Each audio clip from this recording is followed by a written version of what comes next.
ayatolás están tratando de ahogar las protestas en un baño de sangre. La represión en Irán es cotidiana desde la Revolución Islámica. Lo que ahora está ocurriendo merece otro nombre de resonancias históricas. Es el Gran Terror.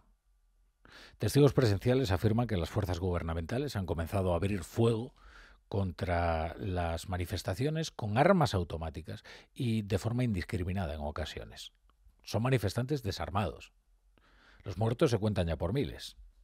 Es difícil saber, con el apagón de Internet y con el apagón sobre todo de información que impone el régimen, cuántos muertos llevan, cuántos muertos se ha cobrado ya la represión de las protestas, pero se cuentan por miles. Funcionarios del propio gobierno iraní le han dicho al New York Times, bajo promesa de anonimato, que hay informes internos que ellos han visto que elevan a 3.000 el número de muertos. 3.000. Pero lo que esto también indica, además de lo inhumanos que son los guardianes de la revolución, es que esta no es una de tantas revueltas que periódicamente disparan las esperanzas de un fin del régimen decrépito de los ayatolás. Esta vez sí hay razones para considerar que la revolución islámica está en peligro. El presidente de Estados Unidos, que se sienta allí con arrogancia y orgullo juzgando al mundo entero, también debería saber que por lo general los tiranos y arrogantes del mundo fueron derrocados en la cima de su orgullo, y él también será derrocado.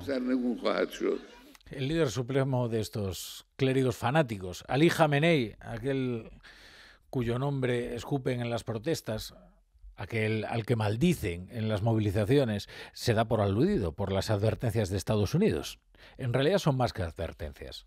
Hay señales bastante nítidas de que Estados Unidos está preparando algún tipo de intervención en Irán. Ya saben que uno de los rasgos de la, llamémosle, diplomacia de Donald Trump no es la sutileza. Bien, pues en su red social, el canal favorito de Trump, no solo ha animado a persistir con las protestas a pesar del terror. Han sido más que palabras de aliento la que ha dirigido a los movilizados, porque sugiere la promesa de una intervención, es decir, de que acudirá en su ayuda desde el otro lado del mundo, Estados Unidos. Después de pedirle a los disidentes que apunten los nombres de sus represores, les dice que la ayuda está en marcha. Cuando le preguntaron a Donald Trump a qué se refería exactamente con la ayuda está en marcha, lo que ha contestado a los periodistas es que pronto iban a comprobarlo, por sí mismos. El mercado suele ser muy sensible a los planes bélicos y ha reaccionado de forma inequívoca, porque es verdad que las señales son nítidas.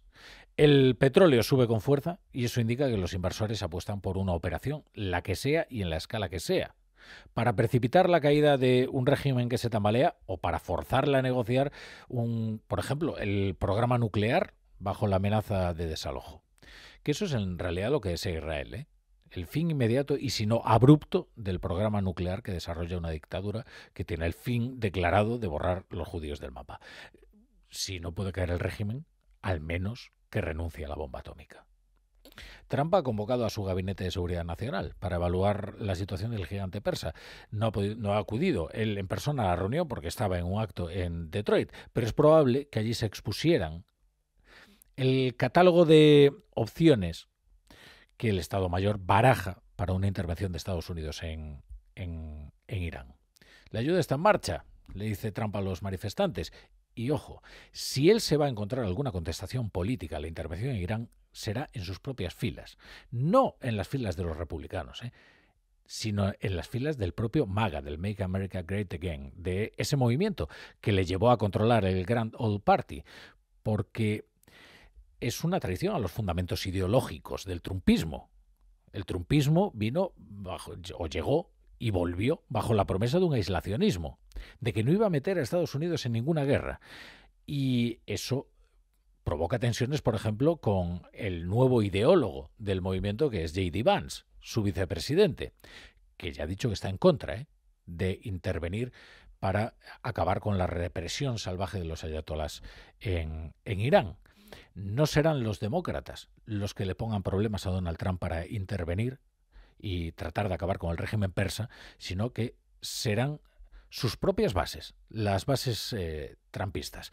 Por de pronto el Comité de Exteriores del Congreso, y es una pieza fundamental en todo esto, porque es necesario el concurso de las cámaras para una intervención de semejante naturaleza, ya ha advertido a los ayatolás de que lo suyo es inaceptable, de que se trata de un baño de sangre, de una masacre, y que tienen que desistir.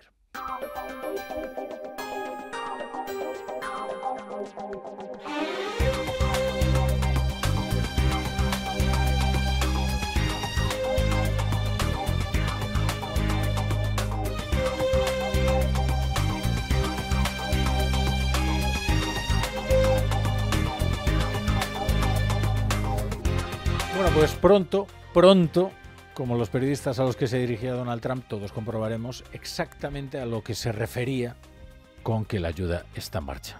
Lo comprobaremos, como él dice, por nosotros mismos.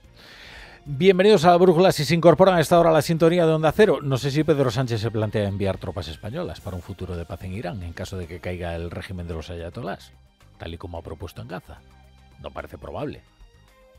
Desde luego alguno de sus socios iba a soliviantarse aún más. Un sitio delicado, ¿no?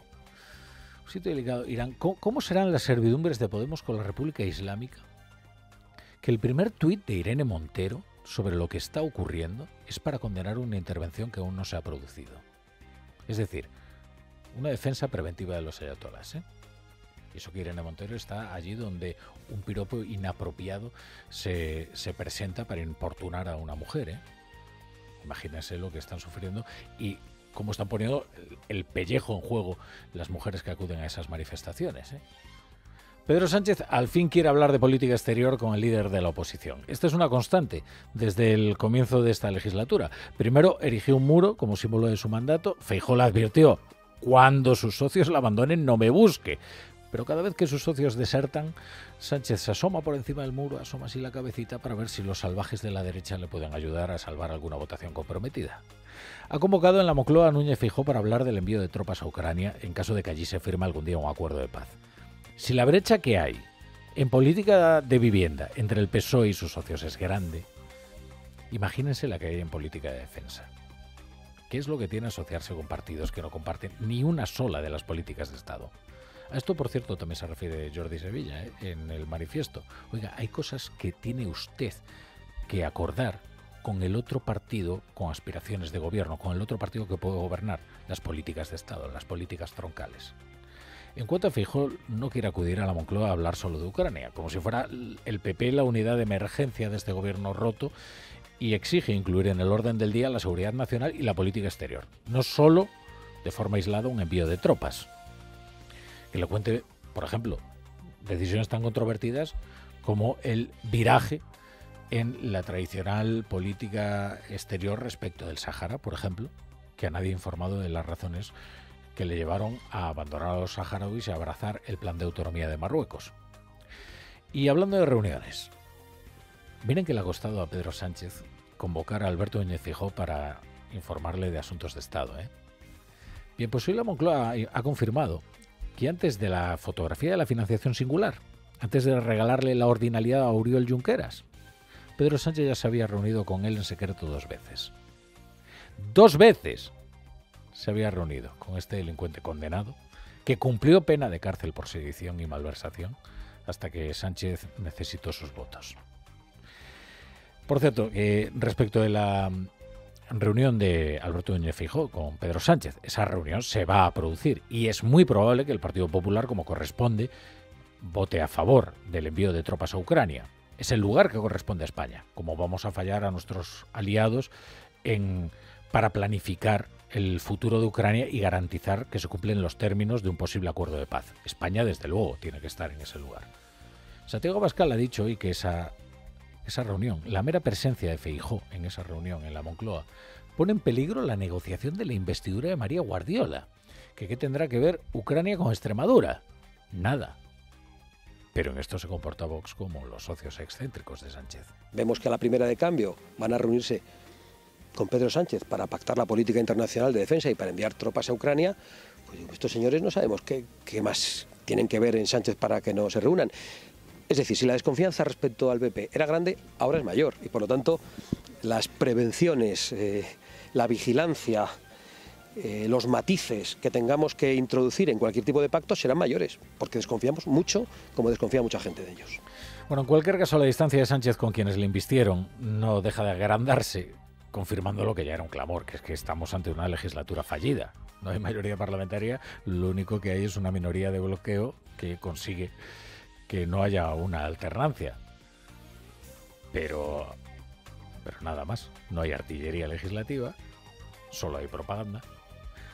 E incluso en el propio Consejo de Ministros están divididos respecto de las políticas que se anuncian. Hoy Sumar ha vuelto a airear sus discrepancias en política de vivienda y de hecho exige al gobierno al que pertenece a aprobar medidas que el PSOE considera que ni siquiera tienen cabida en el ordenamiento legal. O sea, es decir, que Sumar está acusando al PSOE de favorecer a los usurpadores, que son eso que ellos llaman los rentistas, los propietarios que ponen sus pisos en alquiler por las desgravaciones anunciadas por Sánchez en el IRPF, y el PSOE está acusando a Sumar de hacer populismo y de impulsar medidas que no tienen cabida en el ordenamiento jurídico.